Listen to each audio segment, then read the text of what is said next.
what cause you don't want to go in and help young people? Just show them, listen, you can have sex, but you have safe sex. Actually, my passion for young people started when I was a very like 9 years old. So I saw a lot of my friends going astray, and I said, you know, we got to do something about this. You know, you got to be aware to be living positively in terms of doing things and having fun, but not being negative. Because I watched so much of my friends go astray from a very young age, and they said, no, we got to do something about this. So that led to youth advocacy, through youth parliament and youth council, which led me into the places like the HIV Commission and Live Up and so on. So we just trying to live up. So let's go to the school children. I've got a special interest in the young people. Why? Because, as I said last week, they're the people of tomorrow. They will help to shape this country and this world to where it should be, so it can be a better place.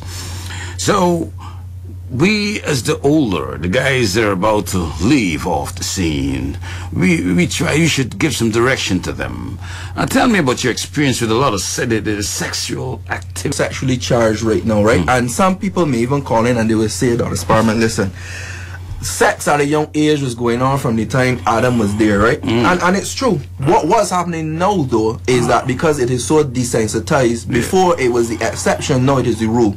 Over the last 15 years, with the advent of, like, just before with the ZR culture and so on, right now we are into a generation where it is more the rule than the exception. And what is particularly disturbing for me, I am the eternal optimist, yes, but what is frightening to me is two things. One, the fact that although it was prevalent before, because you adults, y'all gotta admit, you used to play hide and seek, right? Before. You used to play a doctor before, yes. But what's happening now is, back then, you know, they had these morals in church and grandmother and so on, something to turn back to. But now, a lot of the children coming up now don't even are exposed to that. So my fear is, what would they turn back to when they reach that age of maturity, 18, 19, 20? That's number one. Number two, there is a serious increase in casual sex in clusters. Let me explain to you what I mean. Basically, what I am finding now is that sex among young people is the topic. They talk about it like it is an activity, like it's a football match. They're totally desensitized to it. Before, they were not that desensitized to it. So it was about experimenting, running here, running there, not being caught. But now it is, I mean, like, these sounds and these discussions, oh, you can't slam one cat. I mean, talk to teenagers so regularly, and they're like, you know, they're like, in the sex is like big issue. On the reverse, though, as you were saying, the adults are there supposed to guide them. They still see sex as taboo. Like recently, they had a little excitement on the weather news, and people, I mean, even myself was like, whoa. But that was nothing to the younger people, because sex is like they're like these groups. And, you know, I'm friends with you today, I'm friends with you tomorrow, and, you know, friends with benefits. We don't need to be in a relationship, we just have casual sex. So much so, you thought you're interested in the secondary school children, or the children, right? They have to lock down the classes now. At lunchtime, they lock down the stairways because of this thing called SALT. It's called sex at lunchtime. You thought SALT was the slice of the earth, sex at lunchtime. Oh, goodness. So if I say salt to any young child right now in high school, they'll know what it means. I put a big smile. Don't take the top of black pepper. Take the top of some good salt, man. Pass the salt on the left hand side. That's how bad it's gotten. Tell me about this lockdown story. What's this? Tell me what actually what was basically happening in the bathrooms and in the classrooms and so on. I do appreciate teachers cannot supervise every class. So what's happening is now, I mean, we're talking during class, you know, you may be pretending to pay attention to the math, the geography, special emphasis on the biology, and at every break they get, they need to come together and release this sexual tension within them. So you see a lot of parents being called to the school because their wards, the children have been caught giving oral sex in bathrooms or actually having sex. So now the children move the activity basically from what I'm hearing from the bathrooms, in the stairways, and in the classrooms, so like behind the pavilion and so on. This is not to sensationalize the issue. This is what is reality, and this is what's happening. What the second part has me disturbed is this: when that was happening, and you have a cluster of children who are clean, so to speak, no diseases, no infections, no HIV, no nothing. You know, basically what they're doing may be destroying the body, opening up for cervical cancer, etc., etc. But now what they're doing is passing around at a rapid rate a lot of sexually transmitted infections, and that is what is happening. Hold it right there. Isn't this really mind-blowing? You hear all of that stuff in that few minutes that Corey spoke there? A lot of casual sex. In other words, some people ostracize. So if you're a virgin, you're not in that group. Correct. They You put are you a out. Bible. Oh, You're a something's Bible. wrong with you. You're a Bible. You're a weirdo. Long ago, you see what's happening? Peer pressure. 434-1791. 434-1790. 434-1771, guys. Call. We have Corey Lane, HIV advocate. You heard the stuff he was just saying? Listen, call your children. Let them listen to the stuff. Everybody, listen to the stuff. It's mind-boggling. Oh, of course. I mean, you know, I could look at your, you know, your face. Yeah. It's like, I'm listening to him. I'm saying, goodness gracious, I wouldn't even interrupt him. Guys, you listen to the stuff. The calls are there. The calls are there. SALT. Sex. What is it, Corey? Sex what? Sex at lunchtime. At lunchtime, the children are having. Your nice 14-year-old child is leaving to go to school. This stuff is happening. They come back at home. You don't even know. No, they're coming back home nice too, you know. Exactly. Yeah. All That is groomed, their nice. Jackal and Hyde. all groomed up, and you don't. That's correct. Oh man, They're this coming is back home the crazy. same way, nice on the event. Yeah. Meanwhile, more they may be coming home with things like chlamydia, gonorrhea, Right. herpes. This particular salt don't give you hypertension. This give you those things that you know. You see that? Yeah. This is no hypertension salt. But it's easy stress, doesn't it? Yeah. They're stressed now. You know what salt and high blood pressure, don't you? But this one gives you the worst. The herpes, the jock hitch, the chancroid, chlamydia, herpes, HIV, Oh my gosh. and Yeast infection. hepatitis B, yeast infection, guys. You may have one or all. Yes, we got a caller. Morning. Good morning, and how is everyone? Yes, ma'am. Thanks for calling. Morning. No, it's Dr. Sparman and company. Yes. Morning. No, I do. This program for me is a must on Saturday morning. Amen. But last Saturday morning, I heard Dr. Sparman say something that I have often heard on Focus on the Family. It's like the Reverend, he'll tell the parents, and like Dr. Sparman did last Saturday, this is not for children, and you can send your children to another room. But why I don't agree with you now, and I'm no expert, I'm just a mother. Because there are so many mothers out there who don't know what to tell the children. And some of them who do know and don't know where to start. Because even calling the body parts by the right name is an embarrassment. Yeah. So you find the parents turning red in the face and the children blushing and fidgeting. So if we- Corey said that just now. Corey said that But twice. that's what we enforced me to call this morning. Because they wanted to call last Saturday, but then I didn't feel up to it. It's a And taboo. if we can get when we're having these kind of programs, which we should have more of, and you tell the parents, no, you sit and you watch and you listen to this program with me, so that all the things I know I should tell you, and I'm not telling, and I don't know how to begin. Here it is, and after this program, well, we will go to town on this topic. You see that? But it makes it Yeah, so excellent much easier. suggestion. It makes it so much easier on the parents. Now, sometimes you can have a talk, say, well, okay, this is for the 8 to 11-year-olds. Oh, yes, you got to start down there these days. Okay, this Saturday morning, we're going to go for the 8 to 11-year-olds. So, we tell you from a Friday, it's coming up, and you know that you'll be glad for this, because you don't know how to do it. Right. And it must be told, and the children are hearing it on the road in the wrong way.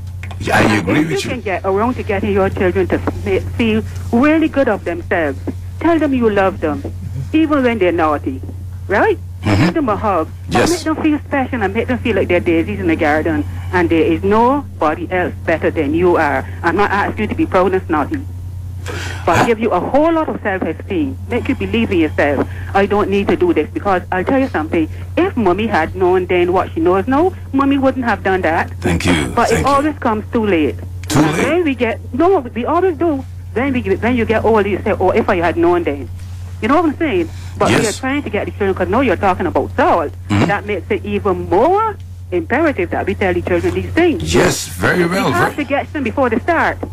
Yes, I agree with you, and I Don't thank wait you. until to start to get them to stop, because some of them can stop, but if you don't start something, it's easier not to start than to start and try to stop. Yes, and thank you so much, because sometimes what you can do, you do make some mistakes in life that you can't correct. And HIV, if you get HIV, you can't correct that stuff. So yes, we got to do this early. Yeah, and you see, you don't have to make your own mistakes to learn life. Good. You can learn from what other somebody people. else happened. Thank you so much for calling, and we got to be running out of time, but thank you so much, and we have a short time. Corey, what do you have to say before? I just want to give that caller a dozen red roses. You know how my fiance don't get cruel, but anyhow, a dozen red roses to that caller, because what's happening is, right, as she said, I just want to re-emphasize the point. Yeah. The young people, they're having the sex, they're doing the sex, and the information that they're getting is from the peers, which is incorrect. Exactly. And the parents are not doing it. So I just want to commend her for making that point, that we should have programs like this, probably parenting aid kind of, so they could sit down and see a so embarrassed lesson by it, and then they could open up the discussion from there. That's all I want to say. Yes. I mean, that was an excellent Thank you for suggestion calling, ma'am. That was great. But yes, we need to let the children know. If you sit down, your 11-year-old child, you tell her, listen, these are the things that happens. All right? If you should not have sex while you're a kid. Wait until you have all your life to have sex. You're living for 50, 70 years of sex. So I say, trying to go to school, do your work, etc. If this thing should happen, however, these are the precautionary measures you use, because you have all of these diseases and we pass them from one person to the next. But go on, Corey. But one of the things she said is interesting, though. Like last week, say you were going into deep stuff, you say move the children from the radio, and then you have a program like this, you advertise and bring them closer to the radio. But what you don't understand is sometimes you will got programs like this, you will say certain words, and Cupid and the rest will be bombarded by calls of people saying it's so offensive and so on, because of the whole taboo nature.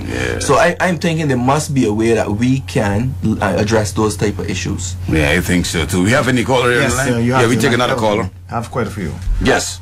Good morning. Good morning. Morning. Dr. Sparman, I heard you say 11-year-olds, but it is so important not to wait until they're 11, because children in primary school are also promiscuous. Yes. So we need to start earlier, and the parents need to teach their children to respect their bodies. Yeah, they have one body. It was given to them by God, and they need to teach them to respect them so that they don't knock them about with any and everybody. Even when they're going through stuff at school, with hearing stuff from other children, then they can learn to correct those children, because they know the right way, the right thing to do. But let me ask you a question. I want to thank you for calling. Let me ask you a question. How do you feel? Just share with us. How do you feel? Let's say you have a 7-year-old daughter. How do you feel about sitting down and talking to her about sex and sexually transmitted disease? Tell me how you feel. I say it's a reality of life. Yeah. So you have to, and it comes from relationship between you and your child from the time that child is practically born. Yeah. Yes. So that you feel freely to talk to that child, even at 7 years old, instead of they waiting to go out there and they hear it from other people and other children.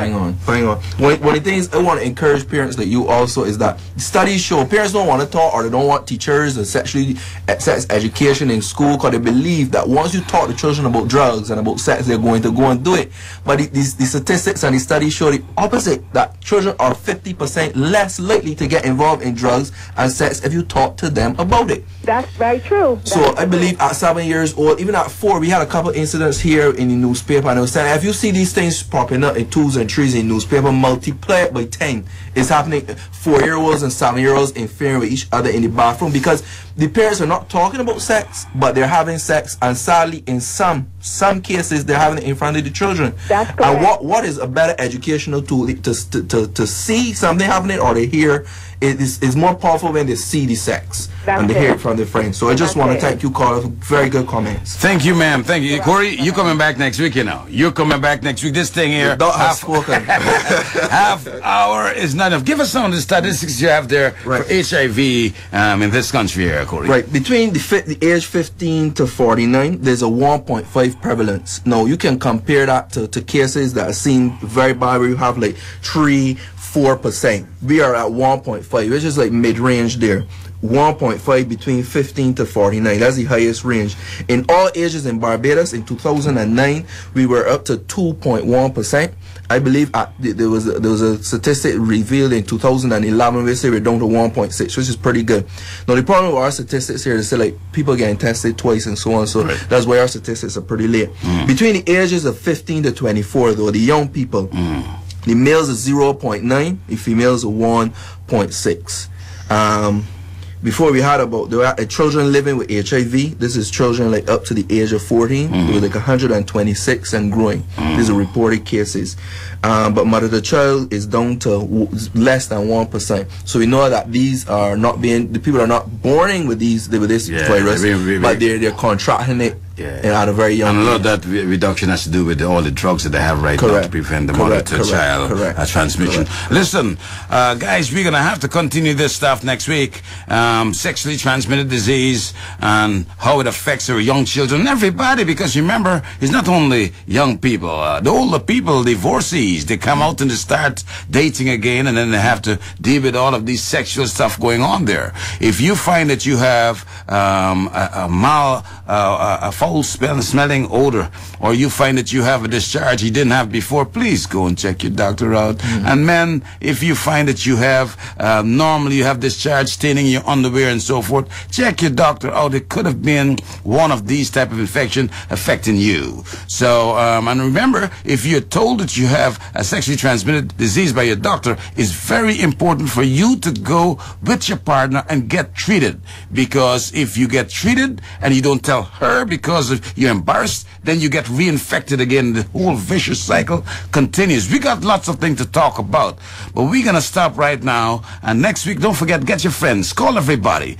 tune in, have your children sit down around 9 o'clock next week, Saturday morning on VOB 92.9, and we're gonna talk more with Corey about sexually transmitted disease and how we can decrease the incidence of that thing, or the disease entity occurring in this country. I want to thank you guys all for calling, and I want to thank you guys for listening. Cupid, thanks for your input also, and we love you guys. Be happy, be safe. We got some gift for you.